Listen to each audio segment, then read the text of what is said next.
అందరికీ నమస్కారం. ఈరోజు మా తాతగారైన స్వర్గీయ శ్రీ ఆనం వెంకటరెడ్డి గారి 31వ వర్ధంతి సందర్భంగా ఈరోజు ఇక్కడికి రావడం జరిగింది. మా తాతగారు చాలా గొప్ప వ్యక్తి. ఆయన నెల్లూరు జిల్లా అభివృద్ధి కోసం ఎన్నో సేవలు చేశారు. మున్సిపల్ మంత్రిగా, హోంశాఖ శాసనసభ్యుడిగా, మున్సిపల్ చైర్మన్గా, శాసనసభ్యుడిగా, అలాగే హోంమంత్రిగా, ఇరిగేషన్ మినిస్టర్గా, నీటిపారుదల శాఖ మంత్రిగా ఎన్నో సేవలు అందించారు. ఆయన రైతులకి అలాగే పేద ప్రజల కోసం ఎన్నో పోరాటాలు కూడా చేశారు. ఈరోజు ఆ గొప్ప వ్యక్తి గురించి ఈరోజు స్మరించుకోవడం అనేది నాకు చాలా సంతోషంగా ఉంది. ముఖ్యంగా చెప్పుకోవాలంటే నెల్లూరు జిల్లా అభివృద్ధికి ఆయన చేసిన సేవలు, ముఖ్యంగా సోమశీల ప్రాజెక్ట్, అలాగే గండిపాటు ప్రాజెక్ట్, నీటి పథకాలను తీసుకొచ్చి ఈరోజు నెల్లూరు జిల్లా రైతులకి ఆయన చిరస్థాయిగా నిలిచిపోయారు. అలాగే చెప్పుకుంటూ పోతే ఆయన చేసిన సేవలు ఎన్నో ఉన్నాయి.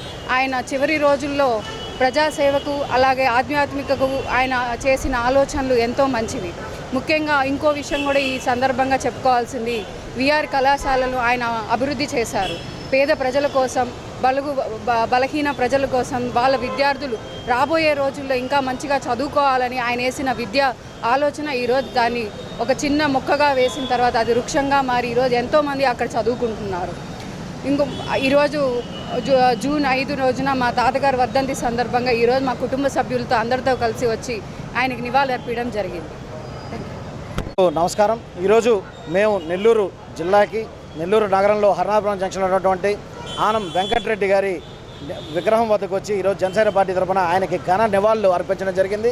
నెల్లూరు జిల్లా రాజకీయాల్లో ఆనం వెంకటరెడ్డి పేరు సువర్ణాక్షరాలతో లిఖించదగిన పేరు. ఎందుకంటే ఆయన ఈ జిల్లాలో ఇరిగేషన్ మినిస్టర్గా ఆయన చేసిన సేవలు, ఆయన జిల్లా రైతాంగం రుణం తీర్చుకునే వ్యక్తి ఒక ఆనం వెంకటరెడ్డి గారు. ఈరోజు అటువంటి మహనీయుడిని ఈరోజు నెల్లూరు జిల్లా జనసేన పార్టీ తరఫున ఈరోజు ఆయన మనవరాలు ఆనం కైవల్యారెడ్డి గారితో కలిసి ఇక్కడికి వచ్చి నివాళులు అర్పించడం జరిగిందని చెప్పి తెలియజేసుకుంటూ సెలవు తీసుకున్నాను. జై హింద్.